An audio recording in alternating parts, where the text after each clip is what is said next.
வணக்கம், நான் அருண். இந்த வீடியோவில் உங்களுக்கு பலதானியத்தை எப்படி மடக்கி உழுவணும் அப்படிங்கிறத இந்த வீடியோவில் நீங்கள் பார்க்க போகிறீங்க. இது ஒரு பெஸ்ட் மெத்தட். நான் சொல்ல போகிறது இது ஒரு பெஸ்ட் மெத்தட். ஸோ இதை கண்டிப்பாக இந்த வீடியோவை நீங்கள் ஃபுல்லாக பாருங்கள். ஏன் பெஸ்ட் மெத்தட் சொல்கிறேன்னா, இந்த பலதானியத்தை 60 நாளுக்கு அப்புறம் நாங்கள் இதை மடக்கி உழுவுறோம். எதுலன்னா கேஜ் வீல், டிராக்டரில் கேஜ் வீல் போட்டு அதை நாங்கள் அது மூலிமா நம்ம மடக்கி உழுவுறோம். இந்த கேஜ் வீலோட ப்ளஸ் பாயிண்ட் என்னென்னா,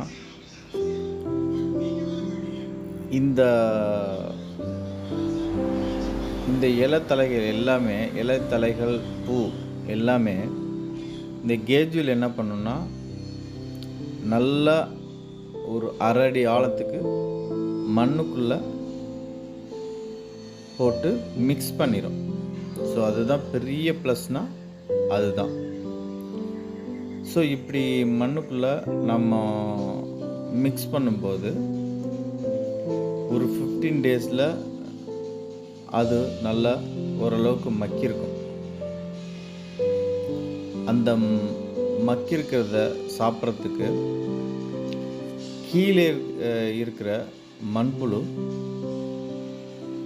எல்லாம் மேலே அந்த பாதி மக்குனதை சாப்பிட ஆரம்பிக்கும். சாப்பிட்டுட்டு அது போடுற உரம்தான் நம்ம மண்ணை நல்ல வளமாக்கும். இந்த இலைத்தலைகள் மண்ணில் மிக்ஸ் ஆகிறதுனால மண்ணுக்கு நல்ல பளபளப்பு தன்மை கிடைக்கும், நல்ல காற்றோட்டம் கிடைக்கும். இது கிடைச்சதுனால தாவரங்கள் நல்லா செழித்து வளரும். இந்த பலதானியத்தை மடக்கி உழுவும்போது நல்ல ஈரம் இருக்கணும். முடிஞ்சால் தண்ணி ஓரளவுக்கு ஃபில் பண்ணி இருந்ததுன்னா அந்த கேஜில் போட்டு நம்ம ஓட்டும்போது அந்த மண்ணோட இந்த இலைத்தலைகள்லாம் நல்ல மிக்ஸ் ஆகிடும். நல்ல மிக்ஸ் ஆனாலே மண் வளமாயிடும். 20 வகையான விதைகள் நாங்கள் பயன்படுத்தியிருக்கோம். அது என்னென்ன விதைகள்னால், சோளம், கம்பு, தினை, சாமை, பச்சைப்பயிறு, தட்டைப்பயிறு, நரிப்பயிறு, உளுந்து, அப்புறம் எள், ஆமணக்கு, நிலக்கடலை, கடுகு, வெந்தயம், சோம்பு, அப்புறம் அகத்தி, வெளி மசால், சனப்பை, தக்கப்பூண்டு. இந்த 20 வகையான தானியத்தை நாங்கள் இங்கே யூஸ் பண்ணியிருக்கோம். ஒரு ஏக்கருக்கு நாங்கள் 20 கிலோ பயன்படுத்தியிருக்கோம். இந்த இயற்கை விவசாயத்துக்கு பலதானிய விதைப்பு ரொம்ப அவசியம். இதை எல்லோரும் கண்டினியூஸாக பயன்படுத்தணும். நாங்கள் எப்படி பயன்படுத்துகிறோன்னா, ஒரு கிராப்புக்கு முன்னாடி பலதானியம் விதைச்சிட்டு ஒரு கிராப்பை நாங்கள் ஸ்டார்ட் பண்ணுறோம். அந்த கிராப் முடிஞ்சதுக்கப்புறம் மறுபடியும் உழுதுட்டு பலதானியம் விதைக்கிறோம். அதுக்கப்புறம் அதை மடக்கி உழுதுட்டு மறுபடியும் வேறு கிராப் நாங்கள் அதில் போடுறோம்.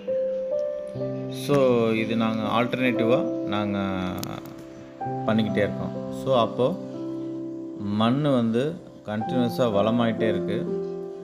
மண் பளபளப்பு தன்மை உங்களுக்கு கிடைச்சிட்டே இருக்கும். ஸோ இந்த மெத்தடில் தான் நாங்கள்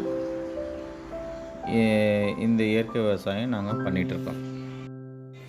இந்த பலதானியம் விதைக்கிறதுனால மண்ணுக்கு 12 விதமான சத்துக்கள் இதில் அந்த பலதானியம் மூலியமாக மண்ணுக்கு கிடச்சிது. இதில் தக்கப்பூண்டு சணப்பை அதிக அளவில் பயன்படுத்துறதுனால பயிர்களுக்கு தேவையான நைட்ரஜன் ஃபிக்ஸிங் அதிக அளவில் கிடைக்குது. இதனால் பயிரோட வளர்ச்சி ரொம்ப வேகமாக இருக்கும். இந்த பலதானியம் கண்டினியூஸாக பயன்படுத்துறதுனால களைகள் படிப்படியாக குறைய தொடங்கும். சாணம் பயன்படுத்தணும்னா நமக்கு களைகள் அதிக அளவில் அதிகமாகிட்டே இருக்கும். ஆனால் இதை பொறுத்த வரைக்கும் களைகள் படிப்படியாக குறைந்து கொண்டே இருக்கும். பலதானியம் ஒரு ஏக்கரில் விதைச்சோன்னா நமக்கு மொத்தமாக 5-7 டன்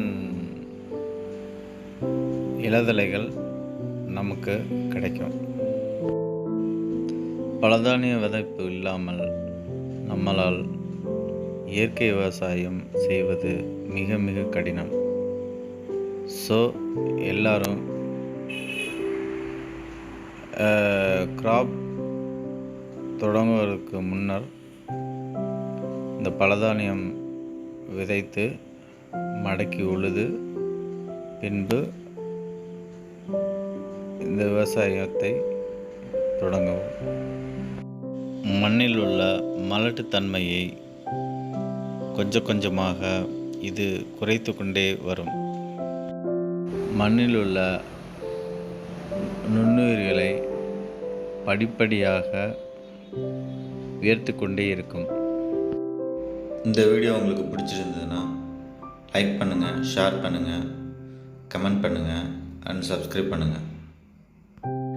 இதில் ஓரிலை தாவரம், ஈரிலை தாவரம் இருக்கிறதுனால உங்கள் மண்ணுக்கு மக்கு எளிதில் கிடைக்கிறது. இந்த இயற்கை விவசாயத்துக்கு பலதானிய விதைப்பு ஒரு பெரிய வரப்பிரசாதம். Thank you for watching this channel. Thank you.